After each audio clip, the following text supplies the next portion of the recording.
Sir నమస్తే అండి. నమస్తే. మనం తెలంగాణలో చూసాము. ఇప్పుడు తమిళనాడులో కూడా చూస్తున్నాం. ఏదైతే మంత్రిత్వ శాఖలు కీలకమైనవి ఉంటాయో, అవి ముఖ్యమంత్రుల వద్దే పెట్టుకుంటున్నారు. ఇప్పటికీ తెలంగాణకి హోమ్ మినిస్టర్ లేరు. రేవంత్ రెడ్డి గారే ఆ శాఖను పర్యవేక్షిస్తున్నారు. ఇదే బాటల్లో తమిళనాట టీవీకే అధినేత విజయ్ గారు చేస్తున్నట్లుగా మనం చూస్తూనే ఉన్నాం. ఎందువల్ల అంటారు? ఎందుకు ముఖ్యమైన శాఖల్ని వీళ్ళ దగ్గరే పెట్టుకుంటున్నారు? అంటే ముఖ్యమైన శాఖలు వీళ్ళ దగ్గర పెట్టుకోవడంగా మాత్రమే చూస్తున్నారు గానీ, ఏ శాఖకి స్వతంత్రంగా ఆలోచించేటువంటి అవకాశం కల్పించటం లేదు. ఏ ముఖ్యమంత్రి కూడా. హ్మ్. ఇప్పుడు అమరావతిలో అనిత గారు హోంమంత్రిగా ఉన్నారు. కానీ ఆవిడ దగ్గరికి ఏదైనా ఒక కీలక సమస్యని పట్టుకుని వెడితే ఎవరైనా, ఆవిడ చెప్పే మాటేమిటంటే, హ్మ్. "మీరు చెప్తున్న దానిలో నిజం ఉండొచ్చు. అలాగే లాజికల్‌గా మీరు చెప్తున్నది వాస్తవం అయినప్పటికీ, నేను నేనుగా నిర్ణయం తీసుకోలేను. నేను హోంమంత్రిగా నిర్ణయం తీసుకోగలిగిన విషయాన్ని, నిర్ణయం తీసుకోదగిన అంశాన్నే మీరు మాట్లాడారు. కానీ, నేను ఈ విషయాన్ని ఒక్కసారి లోకేష్ గారి దృష్టికో, బాబు గారి దృష్టికో తీసుకెళ్ళి, వారు పర్వాలేదు అని గనక అంటే, అప్పుడొచ్చి మీ గొడవేమిటో పర్సూ చేస్తా. అంత టైం ఇవ్వండి నాకు. అంతే తప్ప హోంమంత్రిగా మీరు వెంటనే నిర్ణయం తీసుకోవచ్చు కదా మేడం అని మీరనొద్దు. నాకుండే ఇబ్బందులు నాకున్నాయి అని ఓపెన్‌గా చెప్తున్నారావిడక్కడ. హ్మ్. ఏపీ సెక్రటేరియట్‌కొచ్చి హోం మంత్రిత్వ శాఖకి సంబంధించిన సమస్యలతో తన దగ్గరకొచ్చే వాళ్ళకి ఆవిడ చెప్తున్న సమాధానం అది. ఆ సమాధానం ఆవిడ మాత్రమే గాదు. జానారెడ్డి నాకు తెలిసి ఉమ్మడి ఆంధ్రప్రదేశ్ చరిత్రలో సొంత నిర్ణయాలు ఏదో మేరకు తీసుకున్నటువంటి చివరి హోంమంత్రి జానారెడ్డి. హ్మ్. ఆ తర్వాత వచ్చినటువంటి సబితా ఇంద్రారెడ్డి గారు వీళ్ళందరూ కూడా ముఖ్యమంత్రి చేతుల్లో ముఖ్యమంత్రి గారి కీలుబొమ్మలుగానే ఉన్నారు అంటారు. ముఖ్యమంత్రి గారి అభిప్రాయాలు తెలుసుకున్న తర్వాత మాత్రమే నిర్ణయాలు ప్రకటించటం అనేది చేశారు కానీ, ఏ ఒక్కరు కూడా ఈ అనిత గారు కావచ్చు, ఇంతకు ముందున్న వనిత గారు కావచ్చు, వీళ్ళందరూ ముఖ్యమంత్రి గారి చేతుల్లో అలా ఆపరేటివ్ సిస్టమ్‌గా ఉన్నారు తప్ప, సొంత నిర్ణయం సీఎం గారు ఇది కన్సిడర్ చేయవలసిన అంశమే. నేను నివేదికలన్నీ పరిశీలించాను. కాబట్టి ఈ కేసులో మనం పాజిటివ్ డెసిషన్ తీసుకోవచ్చు. డిపార్ట్‌మెంటల్‌గా కూడా చాలా ప్రెషర్ ఉంది హ్మ్. అని వెళ్లి సీఎంని కన్విన్స్ చేసే లెవెల్‌లో మాట్లాడే పరిస్థితి కూడా లేదు వీళ్ళకి. లేదు. అందుకని వీళ్ళు ఉన్నారంటే ఉన్నారంతే. హ్మ్. అలా ఉంచటం కంటే ఎవరో ఒక ఉత్సవ విగ్రహాన్ని పెట్టడం కంటే, ఆ శాఖ ఏదో మన కంట్రోల్‌లోనే పెట్టేసుకుంటే పోతుంది గదా! వాళ్ళు మళ్ళీ హోంమంత్రిగా ప్రొజెక్ట్ అయిపోయి వాళ్ళ మీద ఎవరెవరో భ్రమలు పెంచుకుని వాళ్ళేదో చేసేస్తారని అక్కడికెళ్ళి తిరిగి, ఎందుకు ఈ ఇబ్బందంతా అసలది మన దూట్లోనే కట్టేసుకుంటే పోతుంది గదా! అని రేవంత్ రెడ్డి గారు తన దగ్గర పెట్టేసుకున్నాడు దాన్ని. విద్యాశాఖ కావచ్చు, హోంశాఖ కావచ్చు. చాలా కీలకమైన శాఖలు ఆయన దగ్గరే ఉన్నాయి. ఇప్పుడు శాఖలు ఎందుకు పెట్టుకున్నారు? ముఖ్యమంత్రి పని సులువు కావడం కోసం. ఆయన ఒక మాట అంటారు. ఎప్పుడు మన రేవంత్ రెడ్డి గారి దృష్టి గురించి మాట్లాడినా అదే గుర్తొస్తది. ఉప్పర మేస్త్రి టైపు సీఎం అంటే అందరూ అన్నీ గ్యాదర్ చేసుకొనొస్తారు. మనం అన్నీ చూసుకొని దాన్ని ఇది చేస్తే సరిపోతది అని. ఇప్పుడు ఎవరు శాఖ ఏమీ జేయరు. హ్మ్.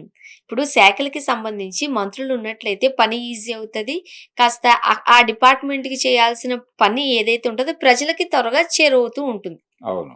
వీళ్ళ విధులు కావచ్చు, వేరే కావచ్చు. బట్ దాన్ని ముఖ్యమంత్రులుగా వీళ్ళ చేతుల్లోనే పెట్టేసుకుంటే ఇంకా శాఖలనేవి తీసేస్తే అయిపోద్దిగా. అంటే ఒక పాత ముచ్చట. ఒకసారి ఎప్పుడు రామారావు గారి క్యాబినెట్‌లో బడ్జెట్ సమావేశం జరిగింది. Cabinet meeting. రెండో రోజు ఉదయం పేపర్‌లో క్యాబినెట్‌లో తీసుకున్న నిర్ణయాలు బయటకొచ్చినాయి. అది బయటకి చెప్పడం కోసం ఏర్పాటు చేసుకున్న క్యాబినెట్ సమావేశం కాదు. హ్మ్. బడ్జెట్ ఎలా వెళ్ళాలి అనే దానికి సంబంధించి వాళ్ళు కొన్ని నిర్ణయాలు తీసుకున్నారు. అది బయటకి చెప్పే వ్యవహారం అయితే ప్రెస్ మీట్ పెట్టే చెప్పుండేవాడు. చెప్పలేదు. హ్మ్. కానీ పేపర్‌లో వార్తొచ్చింది. అది చూసి ఆయనకి పిచ్చి కోపమొచ్చింది. అంటే క్యాబినెట్ మీటింగ్‌లో ఉన్నవాళ్ళే ఎవరో లీక్ చేశారు. ఎవరు లీక్ చేశారో చెప్పండి. సాయంత్రం వరకు టైమ్ ఇస్తున్నానన్నాడాయన. ఎవరు మాట్లాడల. సాయంత్రం ఆయన వెయిట్ చేయాలనుకున్న టైం వరకు వెయిట్ చేసి, ఆ తర్వాత టోటల్ క్యాబినెట్‌ని రద్దు చేశాడు. అందరి పదవులు తీసేశాడు. తీసేశారు. ఒకే కలం పోటుతో. తీసి మొత్తం శాఖలు తన దగ్గరే పెట్టి కూర్చున్నాడు. హ్మ్. కూర్చుని ఇప్పుడెవరు మంత్రులు లేరు. అన్ని శాఖలు నేనే చూస్తాను. వెళ్ళిపోండి అవతలకన్నాడు. ఏమిటి కారణం అంటే నిన్న గదిలో మాట్లాడిన విషయాలు రోడ్డు మీద ఎలా పెడతారు ఈళ్ళు. హ్మ్. ఎవరు పెట్టారో ఆ వ్యక్తిని తీసుకురండి నా దగ్గరికి. లేదంటే మొత్తం వెళ్ళిపోండి. ఈ లెవెల్ ఘర్షణ పడినటువంటి అది వేరే గొడవ. అంటే శాఖలని తన దగ్గర పెట్టుకోవాలనే తాపత్రయం గాదు. హ్మ్. హ్మ్. క్యాబినెట్ మీటింగ్ విషయాలు రోడ్డు మీద పెట్టినవాడెవడో ఆ ద్రోహి కావాలి నాకు అనేది ఆయన గొడవ. అలా శాఖలని తన దగ్గర పెట్టుకున్నటువంటి సందర్భాలు 2, 3 సార్లు కనిపిస్తాయి ఆయన దగ్గర. కానీ ఇది వేరు. ఇప్పుడు నడుస్తున్న వ్యవహారం అది వేరు. ఆ టైం వరకునే. అంతే. ఇది అలా కాదు కదా! ఇది అలా కాదు. తెలంగాణలో కాంగ్రెస్ ప్రభుత్వం కొలువుదీరి ఎన్ని సంవత్సరాలవుతోంది? అంటే కేసీఆర్ గారు కూడా రెండోసారి గెలిచినప్పుడు చాలా కాలం అన్ని శాఖలు తన దగ్గరే తన దగ్గరే పెట్టుకున్నాడు. పెట్టుకున్నారు. నెమ్మదిగా ఇచ్చాడు. ఎవరికిస్తే ఏం ప్రమాదము అనేది అన్ని బేరీజు వేసుకుని ఒక్కొక్కళ్ళకి ఒక్కొక్క శాఖ అప్పగించుకుంటూ వెళ్ళాడాయన. హ్మ్. అయితే ఇప్పుడు అంటే నిజానికి వైఎస్ క్యాబినెట్ తర్వాత నుంచి ప్రతి ఒక్క ముఖ్యమంత్రి చాలా స్పష్టంగా ఆలోచిస్తున్నది ఏంటంటే టోటల్ క్యాబినెట్ తన కంట్రోల్‌లో ఉండాలి. హ్మ్. తనకి తెలియకుండా ఏ నిర్ణయం జరగకూడదు. ఏ శాఖలోను. విద్యాశాఖలో కూడా ఏది జరగకూడదు. ఎందుకంటే అది కూడా కీలకమే. హ్మ్. ఎందుకంటే ప్రైవేట్ ఎడ్యుకేషన్ సిస్టమ్ నడుస్తోంది. ఫీజు రీయింబర్స్‌మెంటు ఈ గొడవలన్నీ ఉన్నాయి. డబ్బులు ఇవ్వాల్సిన ఏరియా కూడా పెద్దదే అక్కడ.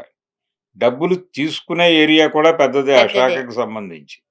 అందుకని అక్కడ అది కీలకంగా భావించి అది కూడా తన కంట్రోల్‌లోనే పెట్టేసుకున్నాడీయన. అలాగే ఏపీలో కూడా వాళ్ళ కంట్రోల్‌లోనే ఉంది. హ్మ్. లోకేష్ గారి కంట్రోల్‌లో ఉందది. మన హోంమంత్రి అనిత గారిని చూసినప్పుడు క్లియర్‌గా అర్థమైపోద్ది. చెప్పుకోవడం కోసం ఇక్కడ ఇంకోటి కూడా మాట్లాడదాం సార్. ఇప్పుడు ఆంధ్రప్రదేశ్ విషయంలోని అనిత గారు ఉన్నప్పటికీ చెప్పుకోవడానికి ఆ శాఖ అనిత గారి చేతిలో ఉన్నట్టు. కానీ అంతవరకే. తన డెసిషన్స్ ఏమి తీసుకోవడానికి వీలు ఆవిడ లేదు. ఏ నిర్ణయం తీసుకోవాలనుకున్నా నిర్ణయం తీసుకుని, అయ్యా ఇలా నిర్ణయం దలుచుకున్నాను. తీసుకోమంటారా? ఏదైనా కరెక్షన్ చెప్తారా? ఆ ఫ్రీడమ్ కూడా ఉందనిపిస్తుందా సార్? అడగాలి. అడగకపోతే ఎలాగా? అలా అసలు ఏమీ లేకుండా ఇదేంటి సమస్య ఏం లేదు. లేదు. చేయమంటారు? లేదు. ఎలా వ్యవహరించాలో చెప్పండి ఓకే. అని అడిగి, లేదు మీరు నిర్ణయం తీసుకోకండి. 2 రోజులు ఆగి మనం ఏదో ఒకటి చెప్దాం. దాని ప్రకారం వెడుదురు గాని అని చెప్తారు వాళ్ళు. హ్మ్. చెప్తే అక్కడికి ఆవిడ నమస్కారం పెట్టి వచ్చేసి, ఆ డెసిషన్ వచ్చిన తర్వాత మాత్రమే యువతలకి చెప్పే పరిస్థితి. హ్మ్. అందుకని టోటల్‌గా వారిదే. ఆవిడని ఏదడిగినా ఆవిడ బేలగా వారి వైపు చూడటం తప్ప చేయగలిగిందేమీ లేదు. మరి దానికన్నా అసలు ఇవ్వకుండా ఉండడమే బెటర్ ఏమో గదా! అందుకే ఇక్కడ మళ్ళీ ఒక ఉత్సవ విగ్రహం ఎందుకు పెట్టాలి అనే ఉద్దేశంతో రేవంత్ రెడ్డి గారు ఒక క్యారెక్టర్‌ని పెడితే మళ్ళీ దానికి నెమ్మదిగా సొంత వ్యక్తిత్వం గనక ఏర్పడితే అసలే తెలంగాణ కొంత ఉద్యమాల నేపథ్యం ఉన్నటువంటి ప్రాంతం. హ్మ్. ఇక్కడెవరో న్యూ కమ్మర్‌ని తీసుకొచ్చి పెట్టినా ఒక 15 రోజుల్లో పికప్ అయ్యి నేను సొంత నిర్ణయాలు తీసుకుంటాను లాంటి భావజాలం మాట్లాడే ప్రమాదం ఉంది. అందుకని కొంచెం తన అదుపులో పెట్టుకోవాలి అని ఆయన అనుకున్నాడు. విజయ్‌కి కూడా ఆ ప్రాబ్లమ్ ఉండుండొచ్చు. అంటే కీలకమైన శాఖ ఎవరికిస్తే ఏ ముప్పు వాటిల్లుతుందో ప్రభుత్వానికి అని ఫీల్ అయ్యి ఉండొచ్చు. హ్మ్. అంటే శాంతి భద్రతలకు సంబంధించిన వ్యవహారం. ఏ నిర్ణయం తీసుకున్నా గాని అది ఎటునుంచో ప్రభుత్వానికి ప్రమాదకరంగా మారొచ్చు. ఆ మారకుండా కనీసం చూద్దాం మనం. మన కంట్రోల్‌లో ఉంటే కొంతవరకు మన మానిటరింగ్‌లో ఉంటే తప్పులు జరగకుండా చూసుకోవడానికి అవకాశం ఉంటుంది అని తన కంట్రోల్‌లో పెట్టుకున్నాడాయన. హ్మ్. ఆయనకి అంతకు మించి కోరికలేం లేవు. అయితే చాలామంది స్పెక్యులేషన్ ఏంటంటే ఆయనేదో దాన్ని 'త్రిష' గారి కోసం రిజర్వ్ చేసి తన కంట్రోల్‌లో నేనదే పెట్టుకున్నాడు అని. అదేదో వివాహ క్రతువు అయిన తర్వాత ఆవిడని ఎక్కడి నుంచో చోటు నుంచి గెలిపించటమో, లేదు ఎమ్మెల్సీగా ముందుకు నడిపించి క్యాబినెట్‌లోకి తీసుకోవాలి. ఇలాంటి రకరకాల ఆలోచనలతో ఎప్పటినుంచి ఉన్నాడని ఇదైతే ఉంది చెప్తున్నారు. కదా సార్. హోమ్ మినిస్ట్రీ త్రిషాకే ఇస్తారు అంటూ.